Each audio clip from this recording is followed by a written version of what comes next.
السلام عليكم ورحمة الله وبركاته. داوديال Kusoo Dhawoow qodobada wararka janalkeena Dayniile TV ugu door karoon waxaana ka mid noqonaya madaxweynaha Soomaaliya Maxamed Cabdullaahi Farmaajo oo gaaray magaalada Nairobi ee xarunta dalka Kenya. Ra'iisul wasaarihii hore ee Soomaaliya Cali Maxamed Geedi oo digniin ka soo saaray xiisadda dowladda federaalka Soomaaliya iyo madaxdii hore. webiga Shabeelle oo fatahaad hor leh ka sameeyay deegaano cusub. dib u dhis lagu sameynayo garoonka diyaaradaha ee magaalada Beledweyne xarunta gobolka Hiiraan. isbahaysiga beelaha dega gobolka Bari oo go'aano xasaasi ah soo saaray. taliyihii degmada Kaxda ee Muqdisho oo xilkii laga qaaday kadib dilalkii qabiileysna ee ka dhacayay degmada Kaxda. taliyaha ciidanka asluubta Soomaaliyeed oo sheegay ninkii il iyo lugbala aan laga rabin ciidanka isla markaana ku amray in laga dhaqaajiyo. Salaad Cali Jeele waa siyaasi caan ka ah Soomaaliya oo sheegay in Sharif iyo Xasan Sheekh ay u naxaan lafahooda ay u fiican tahay. daawadayaal intaas waxay ahaayeen qodobadii wararkeena janalka Dayniile TV ugu door corona. intaan ugu gudagalin qodobadaas oo faahfaahsan marka hore waxaan idinka dalbanaynaa inaad ugu soo biirtaan janalka subscribe saartaan sidoo kale gambalelka aad furataan si aad uga mid noqotaan daawadayaasha ugu horeeya ay wararkeena u soo dhacaan. haatana Kusoo Dhawaada qodobadii aad maqasheen oo faahfaahsan. dib u dhis ayaa lagu sameeyay garoonka diyaaradaha ee magaalada Beledweyne. kulan looga hadlayay sidii dib loogu dhisi lahaa garoonka diyaaradaha magaalada Beledweyne oo ay saameeyeen fatahaado ayaa lagu qabtay magaalada Muqdisho. kulanka ayaa waxaa ka soo qayb galay siyaasiyiin, waxgarad iyo qaybaha kala duwan ee bulshada reer Hiiraan. waxaa sidoo kale kulanka looga hadlay sidii loo xakameyn lahaa fatahaada webiga Shabeelle uu ku saameeyay magaalada Beledweyne. sidoo kale kulanka ayaa la isla gartay in loo wada jeesto sidii dib u dayactir loogu sameyn lahaa garoonka magaalada Beledweyne iyadoona hadda si hordhaca carakaabooyin loogu shubay garoonka si uu u adkeysto roobabka ku daaya. webiga Shabeelle ayaa fatahaado hor leh ka sameeyay deegaano cusub. wararka laga helayo degmada Jalaalaqsi ee gobolka Hiiraan ayaa waxa ay sheegayaan in webiga Shabeelle uu ku fatahay tuulooyin hoostaga degmadaasi. inta badan dadkii deganaa xaafadaha ku dhow webiga ee degmada Jalaalaqsi ayaa barakacay si uusan saameyn ugu yeelan fatahaada uu sameeyay webiga. gudoomiyaha degmada Jalaalaqsi ee gobolka Hiiraan Maxamed Nuur Dabaashe ayaa sheegay in ku dhawaad 1000 qoys ay ka barakaceen fatahaada webiga Shabeelle isla markaana fatahaado hor leh oo cusub uu ka wado degmada. dadka ka barakacay fatahaada ayaa lagu soo waramayaa inay xilligan haystaan dhibaatooyin kala duwan oo dhinaca nolosha ah iyaga oo dalbaday in gurmad lala soo gaaro.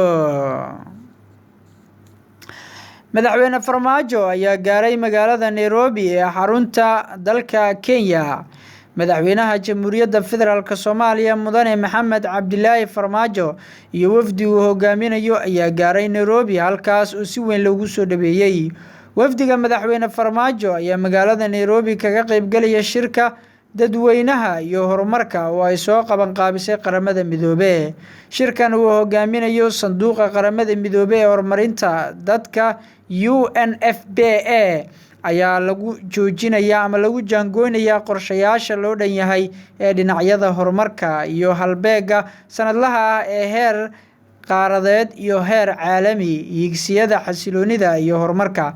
wafdiga madaxweynaha waxaa horudhac u sii ahaa diblomaasiyiin iyo khubaro ka tirsanaa dowladda federaalka Soomaaliya kuwaas oo la sii qaaweeyay dhigooda dalalka ka qaybgalaya shirweynahan qorshayaasha lagu falanqeynayo iyagoona gudbiyay qodobada hortabinta u leh shacabka iyo dowladda Soomaaliyeed. Cali Maxamed Geedi ra'iisul wasaarihii hore ee Soomaaliya ayaa digniin culus ka soo saaray xiisadda ka dhex aloosan madaxda xisbiyada mucaaradka iyo dowladda federaalka Soomaaliya. ra'iisul wasaarihii hore ee dowladii ku meel gaarka ah Cali Maxamed Geedi ayaa ka hadlay xaaladda siyaasadeed ee xilligan ka jirta Soomaaliya iyo hadalkii ka soo yeeray madaxweynihii hore ee Soomaaliya Sheekh Sharif Sheekh Axmed iyo jawaabtii dowladda. Cali Maxamed Geedi ayaa sheegay in shacabka Soomaaliyeed ay niyad jab weyn ka qaadeen hadaladii asbuucyadii ugu dambeeyay ka soo baxayay siyaasiyiinta mucaaradka. waxa uu ugu baaqay siyaasiyiinta Soomaaliyeed ee madaxda ka ah xisbiyada ee dalkan soo hogaamiyay waqtiyo kala duwan in ay yareeyaan xasaradaha dhibaatooyinka shacabka dhibsanaya oo u keeni kara niyad jab ay ka niyad jabaan dowladnimada Soomaaliyeed. Shacabka uma dulqaadan karaan mas'uuliyadda waa la wadaagaa erayo aan munaasab ahayn baa ka soo baxay afafka siyaasiyiin saaxiibo ah walaalo ah oo aan looga baahnayn inay sidaas u dhaqmaan ayuu yiri Cali Maxamed Geedi. Cali Maxamed Geedi ayaa sheegay in la wada ogyahay dhibaatada laga soo maray dhisitaanka dowladda Soomaaliyeed kadib burburkii dowladdii Maxamed Siyaad Barre.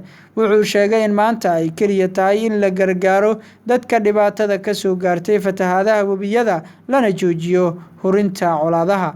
Cali Maxamed Geedi ayaa ugu baaqay dowladda federaalka inay xurmayso madaxdii hore ee Soomaaliya isla markaana dhowrto mansabka ay leeyihiin. Dowladda Soomaaliya ee hoggaanka mas'uuliyiinta waxaa laga rabaa inay madaxdii ka horeysay soo dhaweeyaan, inay xurmeeyaan, in ay mansabka ay leeyihiin ee qaranka shaarkiisa horay u soo howdeen in ay ku dhowraan ayaa laga rabaa ayuu yiri madaxda iminka talada haysa, maadaama aanay boqortooyo ah oo beri xukunka ka degi karaan una baahan karaan inay iyaga la xurmeeyo ayuu yiri Cali Maxamed Geedi. Waxa uu ugu baaqay madaxweynayaashii hore ee Soomaaliya inay yareeyaan xasaradaha iyo waxyaabaha ay shacabka dhibsanayaan isla markaana shacabka u dulqaadan karin hadalka ka soo yeeraya siyaasiyiinta iyo madaxda xisbiyada ayuu yiri.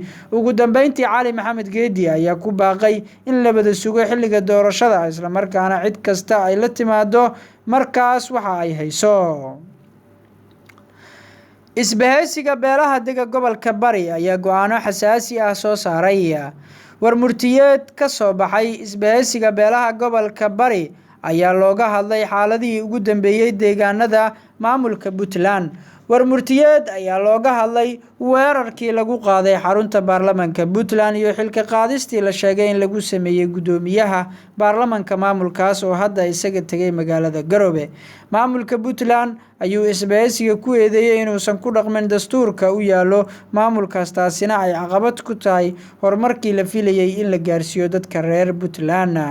Warmurtiyeedka ka soo baxay isbahaysiga beelaha Bari xaaladda maanta ay ku sugan tahay Puntland ayaa lagu hormariyay qoraalka maamulka Puntland oo 22 jirsaday waxa u degsan dastuur iyo shuruuc haddii la xurmeeyo si hufana loogu dhaqmo waxa hubaal ah in la mahadinayo dalkana la gaarsiin karo horumar dhinac walba ah ayaa lagu yiri. Nasiib darose weli lama gaarin himiladii ay reer Puntland ku tahmayeen maxaa yeelay xukuumadii isaga ka dambeeyay hoggaanka dalka ayaa ku guuldareystay inay hirgeliyaan aaladda dhabta ah ee bulsho horumar lagu gaarsiin karo, taasoo ah axsaabta badan iyo tartanka furan ee siyaasadeed oo ku salaysan hal qof iyo hal cod. Xukuumadii isaga ka dambeeyay Puntland halkii laga rabay inay xilkooda u gutaan si dastuurka iyo sharciga waafaqsan waxay dhaqan ka dhigteen inay dadka u garbaduubaan in lagu nagaado nidaam beeleedka lagu fishilmay lagana dhaxlay eexda musuqmaasuqa, cadaalad darada, sadbursiga iyo boobka hantida ummadda Puntland. Sidoo kale waxay adeegsanayaan xeelad caburin, cadaadis iyo xukun maroorsi ayaa lagu yiri warmurtiyeedka. ku dhaqan la'aanta dastuurka wuxuu dhaliyay in koox gaar ah ay awoodda dowladnimo u adeegsato si gaar ah, waana arrinta keentay in dadweynaha ay dareemaan shaki, tuhun iyo kalsooni daro laga qabo hanaanka maamulka Puntland. Sidoo kale nidaamkaasi wuxuu dhaawacay is-aaminaadii, isbahaysigii iyo iswalaaleysigii ay dadweynaha reer Puntland ku soo caanamaaleen, caqabado badanna kaga soo gudbeen. Isbahaysiga beelaha gobolka Bari markii uu si dhab ah u qiimeeyay daruufahan ka jira Puntland waxay arkeen in ay xaaladeedu aad u culus tahay oo haddii ay waayo hore ka duwaneed qaybaha kale ee Soomaaliya maanta waxay ku sugan tahay xaalad iyo marxalad aad u falxun. Taariikhda Soomaaliyana meel xun ka gali doonta haddaan la helin ehel ka samata bixiya, waana arrinta keentay in la yagleelo isbahaysiga beelaha gobolka Bari iyaga oo u arka in go'aankaasi uu yahay gudasho mas'uuliyad taariikhi ah iyo waajibaad dowladnimo. yoolka isbahaysiga beelaha gobolka Bari waa gaaris bulsho midaysan oo cadaalad, sinaan iyo horumar harsanaysa waxaana ku midaysan astaanta nidaam dowladeed oo bedelo xaqiiqda hadda ka jirta Puntland taasoo ah dal hodan ah oo dadkiisu yahay sabool. weerarkii iyo xilka qaadistii cadaalad darada ahayd ee gudoomiyaha baarlamaanka Puntland ayaa lagu soo qaaday warmurtiyeedka. waxaan cambaareynaa kana xunnahay haddaanu nahay isbahaysiga beelaha gobolka bari falkii foosha xumaa ee lagu weeraray howlka baarlamaanka Puntland iyo xilka qaadistii sharci darada ahayd ee lagu sameeyay gudoomiyaha baarlamaanka Puntland Cabdixakiin Maxamed Axmed Dhoobo Daareed iyadoona si ula kaca loo baalmaray dastuurkii dalka u degsanaa iyo xeeroosaadkii baarlamaanka Puntland ayaa lagu yiri. horaa waxaa loo yiri ninna caadadii ma daayo bahalna cayrin ma daayo. xigmadaas oo loola jeedo in xildhibaanadii baarlamaanka Puntland oo horay xoogaa lacag ah ku ansixiyay iyagoon arag heshiiskii dhex maray shirkadda DP World oo ka diiwaan gashan Imaaraadka Carabta iyo dowladda Puntland. shirkaas oo lagula heshiiyay in lagu wareejiyo dekedda Boosaaso. la yaab ma lahan in isla xildhibaanadii oo lacag la siiyay inay si sharci darro ah xilka uga qaadaan gudoomiyihii baarlamaanka Puntland. tallaabadaas oo dhaawac weyn iyo qalqal u geysatay xasiloonidii iyo amnigii guud ee deegaanada Puntland. sidoo kale dhacdadaasi waxay dhaawac u geysatay midnimadii iyo wadajirkii beelihii isu bahaystay dhismaha maamul goboleedka Puntland ayaa lagu yiri. haddaba isbahaysiga beelaha gobolka bari wuxuu ku baaqayaa in dhammaan dadka waxgaradka aqoon-yahanada culimadiinka haweenka iyo dhalinyarada reer Puntland isugu yimaadaan shirar guud oo lagu samata bixinayo laguna badbaadinayo Puntland. wabillahi tawfiiq. waxaa soo diyaariyay guddiga qoraalka ee isbahaysiga beelaha gobolka bari ayaa lagu soo qatimay. taliyihii degmada Kaxda ee Muqdisho ayaa xilka laga qaaday kadib dilalkii qabiileysnaa ee meesha ka dhacay.